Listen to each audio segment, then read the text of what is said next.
The lobby of the National Assembly is once again a hive of activities, a signal that plenary sessions have recommenced in the Senate and House of Representatives.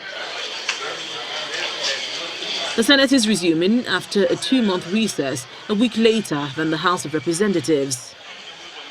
Inside the Senate chamber, there's exchange of pleasantries between colleagues.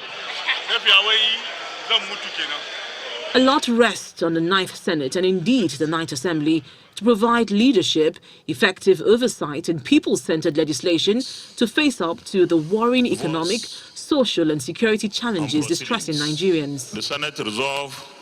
Senate President Ahmed Lawan appears to be mindful of these problems and he prompts his colleagues to rise up to the challenges. The spread of kidnapping, ethnic conflicts, rural and highway banditry, herdsmen and farmers' conflict, and cattle rustling in land are disturbing to the Senate. It is time we probably review our security architecture.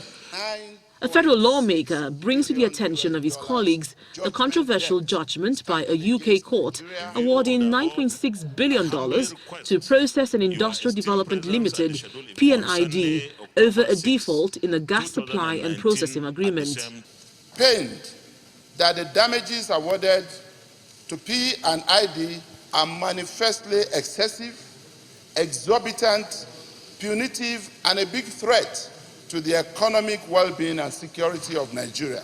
The Senate then makes a decision to invite the Attorney General of the Federation and Minister of Justice, Abubakar Malami, to brief relevant committees on the award of $9.6 billion by a UK court to Process and Industrial Development Limited, P&ID.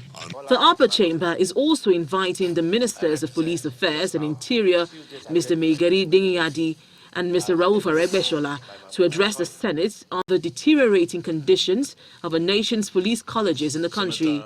Mr. President, the sponsor of the motion says he is particularly disturbed over the state of the police college in Tai local government area of Rivers State. Worried that the police college at Tai local government area, Rivers State, has been allowed to deteriorate virtually in all areas of its taxes. Meanwhile, it appears that the Medium-Term Expenditure Framework, MTEF, is not in the possession of the Senate, contrary to the assurance by the Senate President that the executive has sent the planning document to the Senate. Senator Lawan tells lawmakers that the upper chamber is awaiting the presentation of the budget and MTEF. Linda Akibi, Channels Television News.